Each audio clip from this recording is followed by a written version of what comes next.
Hi ఎవాజ్ నమస్తే, నేను మీ రేష్మని. ఈరోజు క్యాటరింగ్ స్టైల్లో గోంగూర పచ్చడి చేస్తున్నాను.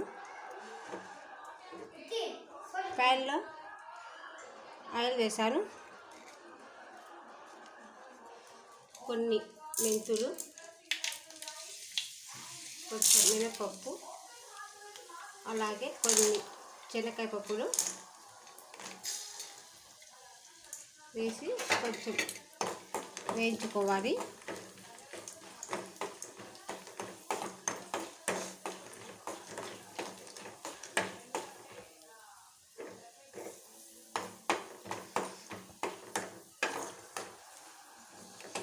కొంచెం వేయించుకున్నాక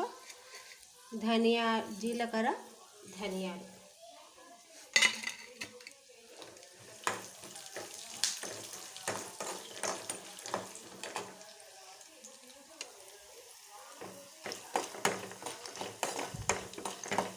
కొంచెం రోస్ట్ అయిన తర్వాత దీంట్లో పచ్చిమిర్చి వేస్తాను, కొంచెం వేయించుకోవాలి.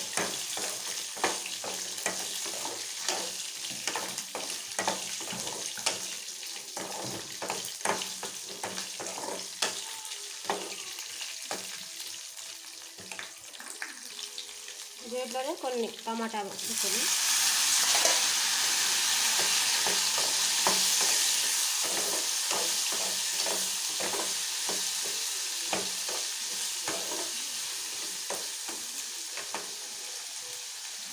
పసుపు,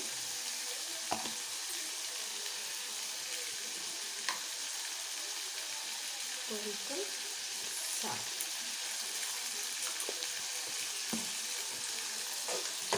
2 నిమిషాలు వేయించుకుందాం. మనం వేయించడం మిక్సీలో తీసుకుని కొంచెం ఆయిల్ వేసాను. ఇప్పుడు గోంగూర కడిగి పెట్టుకున్న గోంగూరని ఇంట్లో వేసుకోవాలి.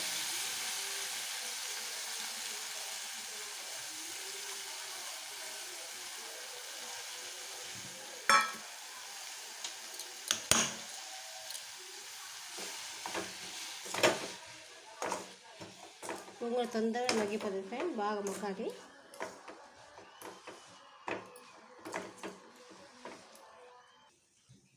చూసారు, గోంగూర ఇలాగా ఉడికిపోయింది మెత్తగా. పోపు పెట్టుకుందాం.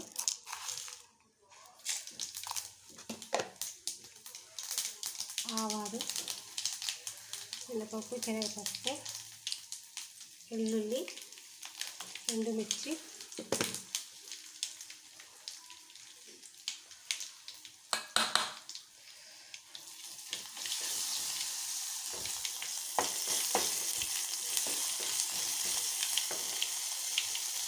కరివేపాకు, ఫ్రెష్ కరివేపాకు వేస్తే ఇంకా కలర్ ఉంటుంది. పచ్చడి, గోంగూర పచ్చడి. ఇదిగోండి ఫ్రెండ్, గోంగూర పచ్చడి క్యాటరింగ్ స్టైల్లో రెడీ అయిపోయింది. నా ఛానల్ సబ్స్క్రైబ్ చేసి లైక్ కొట్టి పక్కన పైన కూడా షేర్ చేయండి. గోంగూర పచ్చడి ఇష్టం లేని వాళ్ళు ఎవ్వరు ఉండరు ఫ్రెండ్స్. వేడి అన్నంలో వేసుకొని నెయ్యి వేసుకొని తింటే చాలా బాగుంటుంది. నాకు తెలిసి అందరికీ ఇష్టమైనది పచ్చడి, గోంగూర పచ్చడి అంటే. గోంగూర ఇష్టం లేని వాళ్ళు ఎవ్వరు ఉండరు. చికెన్లో అయినా, పచ్చడి అయినా, పప్పు అయినా ఏదైనా బాగుంటుంది గోంగూర చేస్తే. నా సబ్స్క్రైబ్ చేసి లైక్ కూడా షేర్ చేయండి ఫ్రెండ్. పక్కన బెల్ కొట్టండి. Boy friend. మీరు ఏం చేస్తారు, మీకు ఏ వంటకాలు ఇష్టమో, మీకు ఏం వస్తాయో నాకు కామెంట్ పెట్టండి, రెసిపీ పెట్టండి. Bye friends.